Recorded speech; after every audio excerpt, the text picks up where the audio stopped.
Hey, it's your boy. That's right, Ike Allred. And we've got another episode of a little program we like to call Create or Die, because that's what it's all about. You're either creating or you're dying. That's all there is to it. So if you fancy yourself a creative, or even if you don't, this is the show for you. Now, in this episode, got something special, okay? So if you're looking for something a little different, a guest with some energy, with a different way of creating, then you've come to the right place. So let's go ahead and get this thing going, shall we?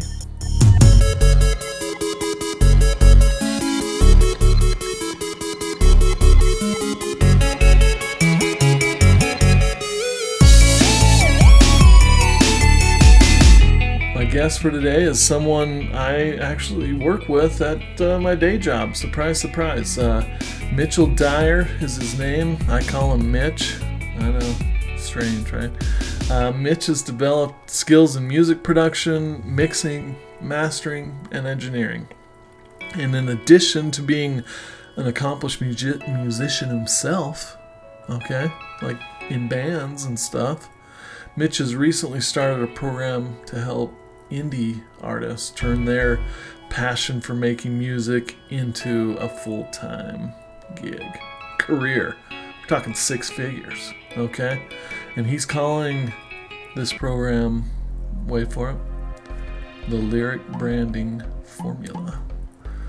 He talks about it in this episode and gives you, a taste of what that is, and if you're interested, how you can find that. So I'm going to drop that in the description, the link to his landing page to sign up for that, as well as his TikTok link, because he's blowing it up on TikTok. He's got some good stuff happening there, and you'll want to give him a follow for sure. So without further ado, let's chat with Mitch, shall we? Awesome. Well, let's get rolling, Mitch. Thanks again for being willing to come on the program. I'm excited to learn more about you. I mean, we've been working together at the same company for several years now, but haven't had a lot of interactions. And any that we've had, haven't been as involved as I would like. So you're an awesome guy. I've looked from afar. You had a band for a while. You probably had a couple of bands in your day, and it was cool to see that. But how did you initially get into this world of music? I think it's always been a part of who I've been. So my dad, he's been a professional opera singer as his career. And now he doesn't do like opera as much, but he still just performs. And so when you're around music all the time, it somehow just kind of slips into your subconscious, and that's kind of the world I grew up in. My dad, the interesting thing is not an original song creator. He's just one that it's already created. He just loves to sing. Yeah. But for some reason, I was just blessed with being a creative, and I loved creating things, and that honestly is a huge part of my existence. And so with that upbringing, and then just who I am, I think that's really what has brought me to now. And so I can just remember when I was in the 6th grade, and it's during the time it's become so a long way when it comes to technology. But I just remember sitting in hey, learn how to type on a computer, on a keyboard, and learning to get typing proficiency. And I would just daydream off, and I would just imagine myself playing my music in front of large crowds at the young age. I don't know how old I was, but it was the 6th grade. And so since then, I've just always just loved create. I found that the way I create is through music. It's with your ears. Yeah, no, I love that. And that's definitely what this podcast is all about. And the reason I started it is because I, I assume that there had to be others out there like me that just have this need to create. There's something inside of you, and you got to get it out. And sometimes it's a finished, beautiful thing, and other times it's just a sketch, whether that be a note of something that when you have time you'll get back to it, but it's inside of you and you just have to get it out. And it's cool to hear that you feel the same way.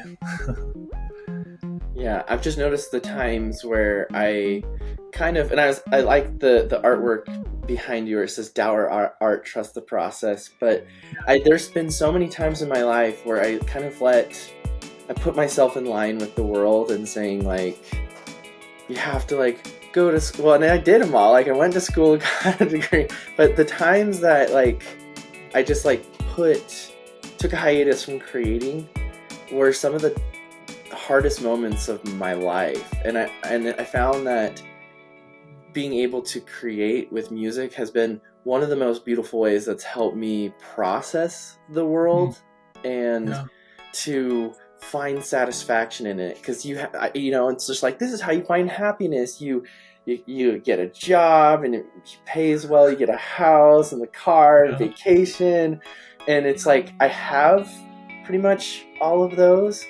And I found that I'm still lacking. I'm still empty. I'm like this lie. And it's not until I actually like put something out there, whether it be music or whether just creating in general, like a process or a new idea that helps other people. That's when I found like none of those things like even came close to the amount of like rush, almost like a roller coaster feeling. Just I love that. Yeah, and it's easy to think that creative just has to do with the arts or whatever, but really, to your point, creating processes, business development, creating a business, the process of building a better you. I mean, that's all part of creating, and so I love that you called that out. Now, maybe selfishly, I'm just curious to jump right into this process of songwriting. It's something that I'm no good at, but I have a desire to kind of tinker with it, and have played with it a little bit. But I'm curious, like, what your process is. Do you start with the melody? Do you start with the lyrics? That's a great question. And actually, there's for years and years I'm always identifying my process and refining it and saying what's the fastest way that I can create. It's almost just like getting the rush of just like I want to get my creation flowing as fast as possible, and to be able to actually have quality like follow as fast as possible. Just because sometimes the creation process is just, you have to just like record an idea as soon as it comes.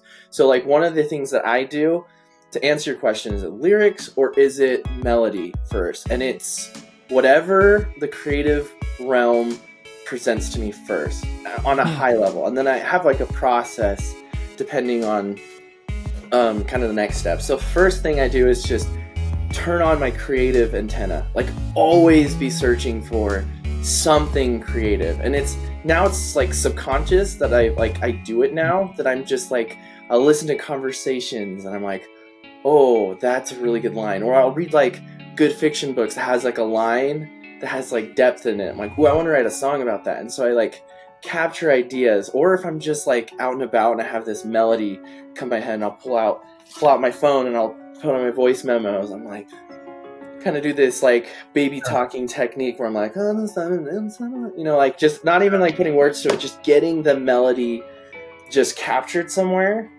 and then just coming back to it later. So that's kind of how I like capture, like brainstorm a bunch of ideas and I just collect them for later. And then it just depends. It just kind of depends on like how I want to go about doing it, like that naturally feels. Sometimes it's just So the two processes I have is if I'm going to write kind of like the song structure before the lyrics, so I have a technique that no one really does. And it's a technique that I've learned from becoming a professional mastering engineer, mixing, producing, like being in that realm and being trained on doing that. And they have something called a reference track. And really what a reference track is like a client you're working with will send you a song saying, here's like all the individual tracks that I need mixed or mastered, wherever the process they're at. And they'll basically say, I like the drums to sound like this. I want my guitars to sound like this. And I just thought, like, why aren't we, like, we use it in the producing process, we use it in the mixing process, we use it in the mastering process. Why aren't we using it in the songwriting process? Like, start with the end in mind, right? And I've just never seen anyone like do something like this. And if they have, they explain it just not in the way that I understand. But basically what I do is I have like the idea in my head, because a lot of times as creatives you have like the end goal already like built up, and it's like, how do you get it from here out into a tangible form? And so if I'm starting with a melody, or a song structure without lyrics, I'll say, this song reminds me of this song, like this aspect. So I'll actually grab it, the specific song, and I'll like literally copy an element of it, like the rhythm pattern, just to be like, where can I take it? It reminds me of this. Oh, this rhythm pattern is the rhythm pattern I want to use. And then I create my own, take a chord my own like chord progression and this rhythm structure.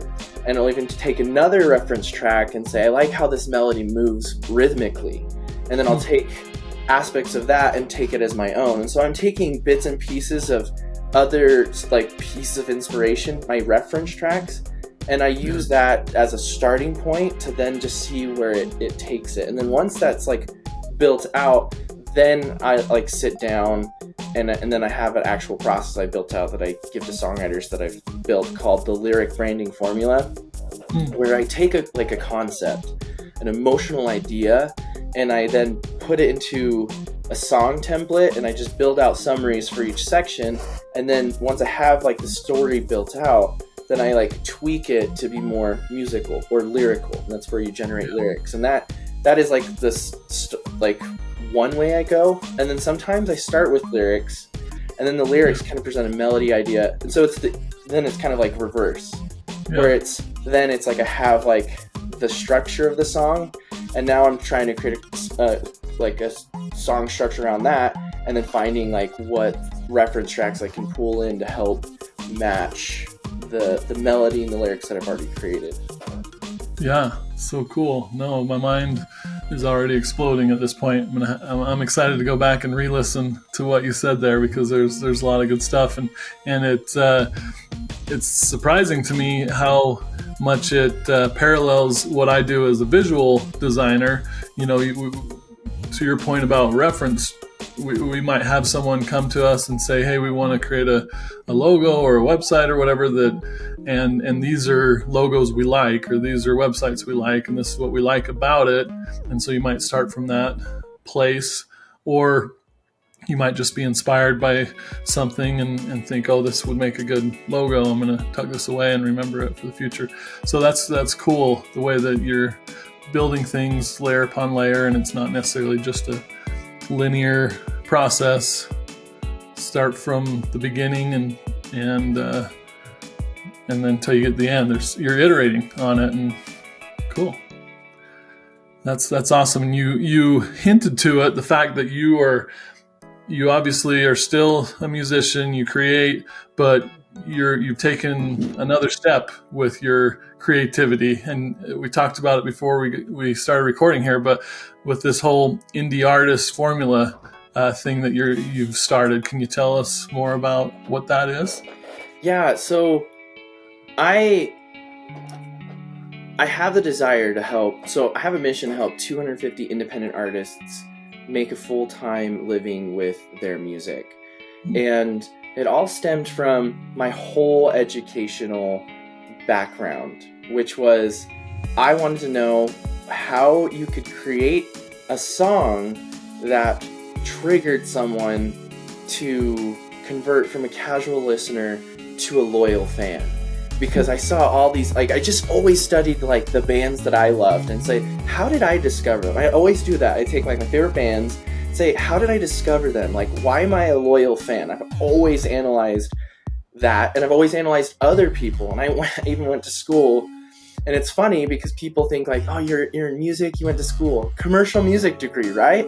I said, for one semester, and then I realized that's not going to help me actually, the business side of music. So I ended up getting a business degree in digital marketing because I understood that once you have a product that's really good, then at that point the marketing is going to enhance and entice listeners to your music. Because you can polish a turd of a song and it's still a bad song, and you can market it with beautiful, perfect, sticky content, and then maybe it goes viral and goes big or whatever.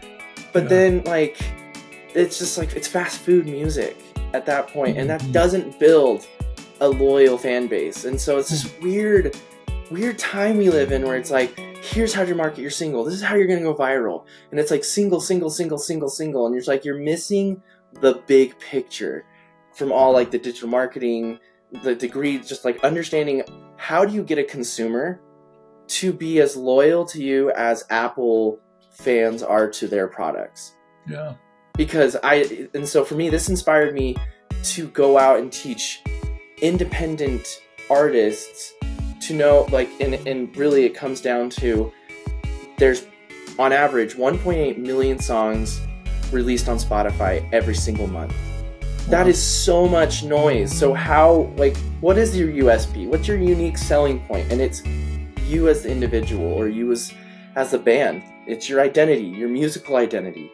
And then creating a whole process around those identities that once you know who you are musically and, like, your values and what message you want to share, then I basically wanted to say, okay, how do you, like, organize that in a process that allows artists and songwriters to organically and naturally create to those.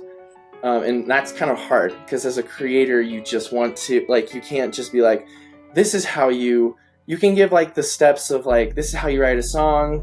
Like, you have to get a chord structure, like, you can share all that, but, and you can create something like, oh yeah, you wrote a song, but anyone can write a song. Anyone can create, digital marketing pieces, like digital art, right? But what makes people drawn to your art is you have something unique that no one else has to offer. Sometimes it's very easy to see and hear, and sometimes it's just like magnetizing. You're like, there's something about this, I'm obsessed, and I can't put my finger around that. And that's really when you inject your personality and you basically inject you and yourself into your art. And you consistently do that every time you release a new piece of content or music. And over time, the long game is you develop a world for people to enter into because you've been consistent in the branding, in your sound, in your messaging, that it all just comes together, that people can rely on me. Oh, like, I listened to this, and I'll give you an example. This is what, like, clicked. So and this is, like, what kind of got me on the path of creating the indie artist formula, is creating a world, like, it's creating your brand, your musical empire for people to join. That's really, like, the simple way. And really it stemmed from an experience I had back in 2019, so right before the pandemic. Right. Crazy time. So back in September of 2019, I went through a divorce, and anyone who is listening to this who is going through divorce or has been through divorce knows it's one of the most painful experiences that anyone can go through, and it was seriously rough, and I don't recommend it unless, of course, your situation. Yeah. Besides that point, I remember the grieving I went through. There was a band that I didn't know about. Like, I heard them beforehand, like a song, and I was like, oh, I'm not like a huge fan. It's a band called Frightened Rabbit. And then I just discovered a song off their album, like, oh, this band's good. And then I started like seeing it, like, just started obsessing over like the messaging. And this whole, like, every single album that band released was all about mental health and all about it's okay to not be okay. And there was so much correlation to that was like a saving grace. I remember one song by the band called The Loneliness and the Scream, and I remember like blasting that while I was showering, and it's just like this anthem of broken people just like being that were lonely. And the chorus says, in the loneliness, oh the loneliness, and the scream to prove to everyone that I exist. And because that's what I was feeling in that moment. That was the emotional connection that after that, they have been one of my favorite bands. And that process that I went through is the reason why, is how I know how to create that's the indie artist formula. It's creating that kind of music that connects your consumer back to you, that they will do anything to show that, like, at that point they're loyal. They will pay you to create more. And I just saw in the music industry, it's, you need good marketing, you need good mixing and mastering, and it's like, if the beginning source isn't good, everything that enhances it is still going to be not good. You're going to be frustrated and understand, like, I'm doing everything everyone's telling me, I guess I'm not meant to create music. And it's like, no, it's just because you're not taught how to create content that will trigger people to listen to your music. Anyway, I've kind of blasted a ton of stuff at you. Oh, I love it. I've got 100 questions and don't even know where to start. But no, I love that essentially an artist that kind of finds their North Star and is so true to themselves and realizes that, you know, we're not trying to make this fast food music that's going to apply or appeal at some level to everybody. Instead, I'm speaking to this niche group that are like me or going through what I'm going through. And it sounds like that's part of what helps somebody create that brand that that attracts those loyal followers. Yeah, I mean,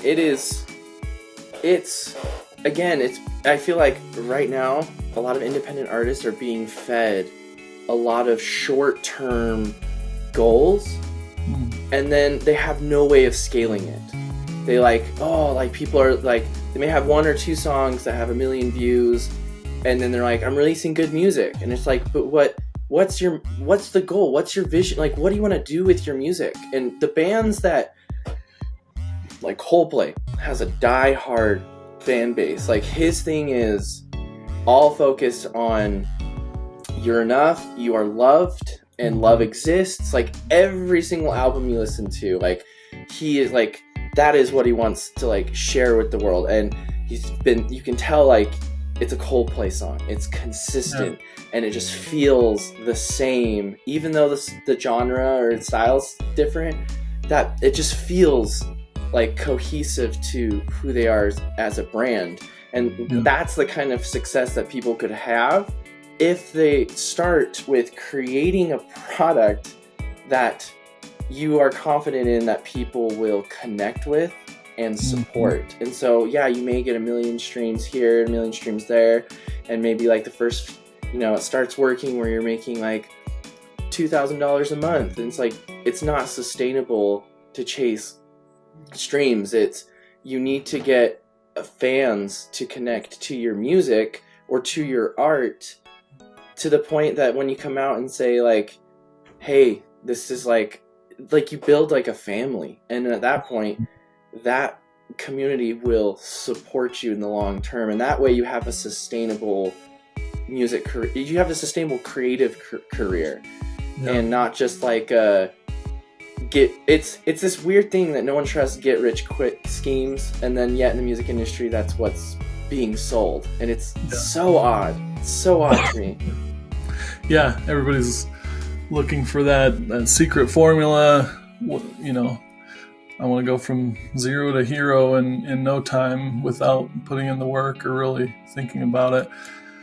So you talk about helping these 250 indie artists, make a living at what they love by helping them brand themselves and go in the right direction. Can you give us just a little kind of taste of maybe some of the ways that a musician can expect to make money? What are the different revenue streams? Because obviously there are streams, but that's just the tip of the iceberg. So there's streams. There's classic ways like subscription models out there. I mean, you have Patreon. You have. You can also. And this is something that I want to expand on, because for me, it's setting up the foundation. Like the Indie Artist Formula is setting up the foundation to create music that then you can go to like these marketing, gurus and professional mastering engineers, get your song to be competitive. It's like getting your content, getting your vision, getting your focus right, that when you're creating stuff that it's consistent to who you are and that people can recognize it, because people love familiarity, but a little bit of like challenge, like that's what gets people like love it. And so what I do want to expand on is that, because the thing I have a goal with as well is however I'm going to figure it out is help independent artists make $100,000 a year from their music as being their marketing tool to other things. And so one of the ways that I've studied that you could do is periodically opening up like an open cart to, hey, we have limited edition merch, because if you have 1,000 people, like loyal fans, because if you think about it, there's billions of people in the world, and if you could just get a fraction of those to like be loyal fans, then you just basically have to sell something at $35 or more 3 times a year to that 1,000 people that will buy.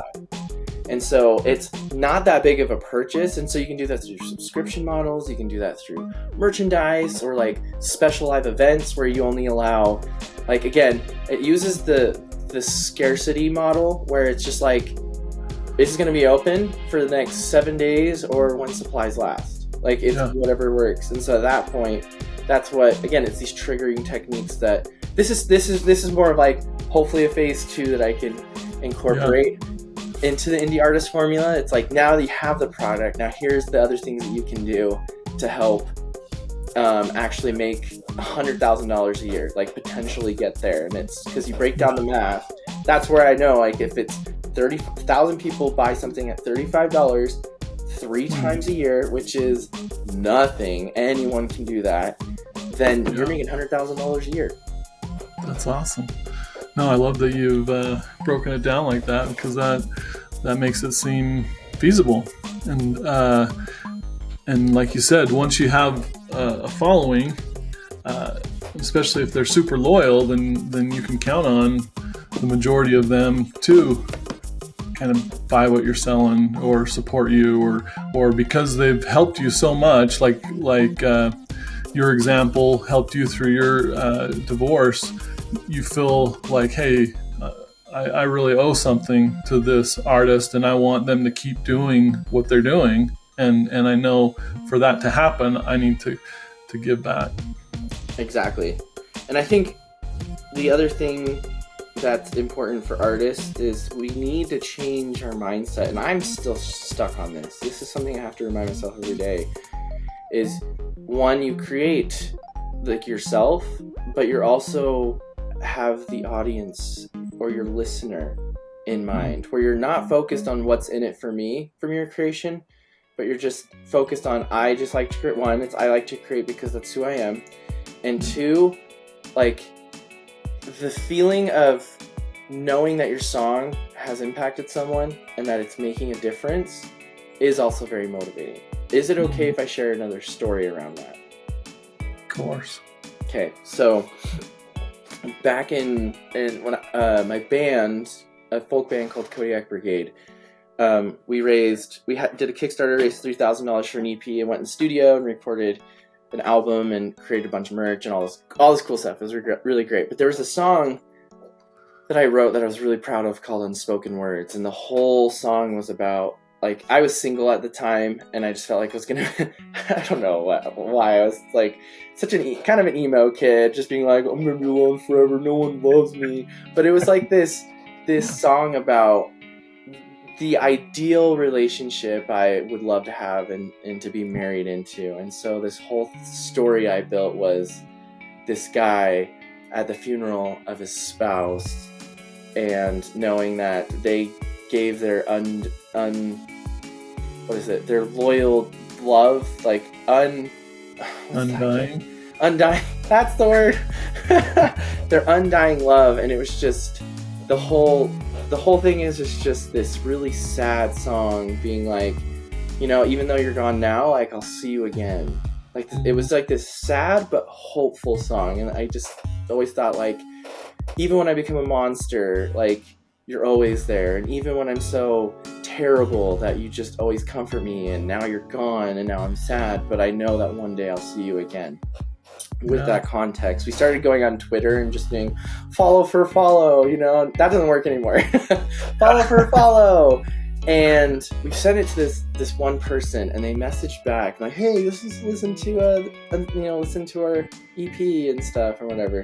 And he came back to us, and this was probably one of the most best feelings and compliments you can get for your music. He messaged, he's like, I'm sitting here in my cubicle at work just sobbing, listening to Unspoken Words. Thank you for creating this.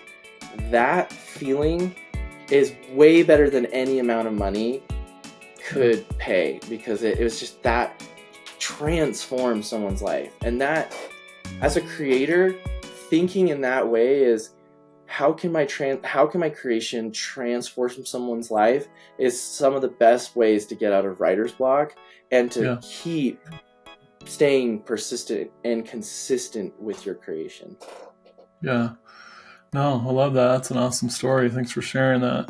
And I think, something I've picked up and I've heard from other influencers out there in different areas, that you should just focus on creating, like you said, and think about your audience as well. But, just create for creation's sake and give away. Don't think so much about how am I going to monetize this? When is the money going to come? But that if you are in that giving mode, and that those are the people that tend to get it back. And so that's just something that I picked up from what you said there. This has been awesome, and I could go probably another 30, 60 minutes, but I know we're both busy and just taking a little break out of our work day, so I don't want to keep you much longer. But before we end, if someone is hearing this, listening to this, watching this, and they're like, hey, I want to be a part of this Indie Artist Formula, how does that person get started? Is there a website? So I have a landing page, again, because I'm building up to it. Again, website is currently in construction right now.